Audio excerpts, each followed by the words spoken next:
नमो बुद्धाय. जय भीम मित्रमैत्रिणींनो. सुख पाहता जवा पडे दुःख पर्वता एवढे, हे मानवी जीवनाचे सत्य दर्शन होय. तथागत भगवान बुद्धांनी हे सर्व जग दुःखमय आहे हे पहिले आर्य सत्य सांगून या जगामधून दुःख नाहीसे करणे हा त्यांनी उपदेशिलेला धम्माचा मूळ उद्देश आहे. आजचा आपला विषय आहे बुद्धकालीन स्त्रीरत्न किसा गौतमी. किसा गौतमीचा विवाह श्रावस्तीच्या एका व्यापाऱ्याशी झाला होता. विवाहानंतर काही काळाने तिला पुत्र झाला. तो चालता फिरता होत नाही, तोच सर्पदंशाने त्याचा मृत्यू झाला. आपल्या पुत्राचा मृत्यू झाला यावर तिचा विश्वासच बसेना. किसा गौतमी आपल्या मृत मुलाला कडेवर घेऊन विचित्र मनस्थितीत घरोघरी फिरू लागली. त्याला औषध देऊन किंवा काहीही उपाय करून जिवंत करण्यासाठी प्रत्येकाकडे विनवणी करू लागली. अखेरीस एका वृद्ध गृहस्थाने तिला तथागत बुद्धांकडे जाण्याचा सल्ला दिला.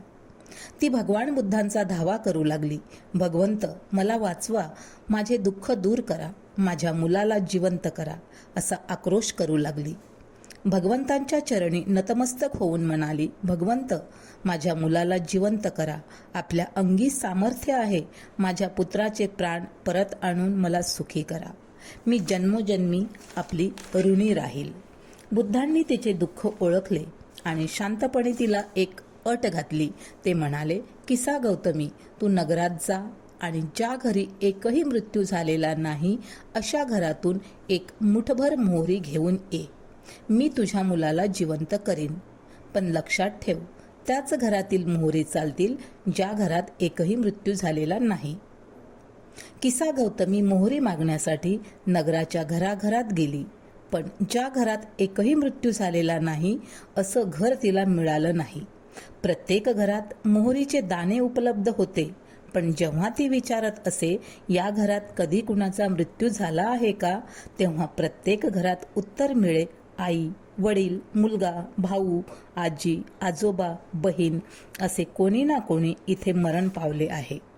तिला असे एकही घर सापडले नाही ज्या घरात मृत्यू झालेला नाही. ती निराश होऊन भगवंतांकडे पुन्हा परत आली. तेव्हा तथागत भगवान बुद्ध तिला उपदेश करतात, किसा गौतमी, ज्याला जन्म आहे त्याला मृत्यू आहे, ज्याला आदी आहे त्याला अंत आहे.